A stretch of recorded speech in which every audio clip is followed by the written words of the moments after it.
প্রত্যেকটা গাছে যেই পরিমাণ আপেল দেখা যায় আসলে অপরন্ত। ইটস লাইক নিচে তো পড়ছেই এবং গাছে যে পরিমাণ হয়ে রয়েছে এটা মানে আসলে এটা খুব তাড়াতাড়ি পড়ে যাবে সব, কারণ খাওয়ার লোক নাই, পাড়ার লোক নাই, আহে লোকজন খায় ফালায়। কিন্তু দেখেন সুবহানাল্লাহ কি পরিমাণ হওয়া হয়েছে। এ যদি বাংলাদেশে হইতো এরকম নিচে নেট দিয়া নিচে নাড়া নুড়া দিয়া যত্ন করে রাখতো, কিন্তু এই দেশে খাওয়ার লোক নাই। এটা তো ছোট্ট একটা গার্ডেন, ছোট্ট একটা বাগান, বড় বাগানে আরো বেশি, কিন্তু খাওয়ার লোক নাই।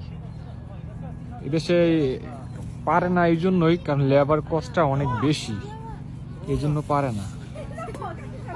আপেল দেখতেছি ব্যতিক্রম কালার, এটা খায় দেখবো কেমন টেস্ট নাকি। এটা শুকাই গেছে, নষ্ট হয়ে গেছে। প্রত্যেকটা গাছে কি বড় বড়, চিন্তা করা যায়। দেখেন সব গাছ, এটা এটা শুধু এটা এটা এক জাতের, এই সাইডে আবার আরেক জাতের আছে। এটা একটু ব্ল্যাক টাইপের, এটা মিষ্টি বেশি। এই যে একটা পারলাম আমি, এখন খেয়ে দেখবো।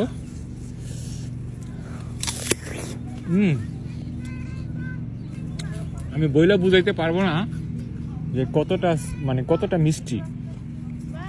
দেখতেই বোঝা যায় আসলে এটা মিষ্টি, যারা আপেল সবসময় খান। আর এখানে মনে এই লাইনটা অন্য জাতের, বিভিন্ন জাতের আছে এখানে। এটা হচ্ছে এক জাতের আর এটা হচ্ছে আরেক জাতের আপেল। এটা একটু কালো, মানে যে যখন পাইকা যায় পুরা কালো হয়ে যায়, যেরকম এগুলো পাইকা গেছে।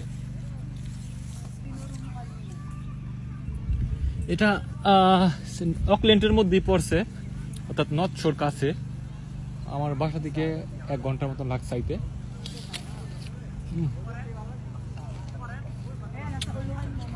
যত খাইতে পারেন খাইবেন, কিন্তু যাওয়ার সময় যা নিবেন ওটার একটা প্রাইস দিতে হবে। তা আমরা এখন কিছু পারবো, যারা পারতেছে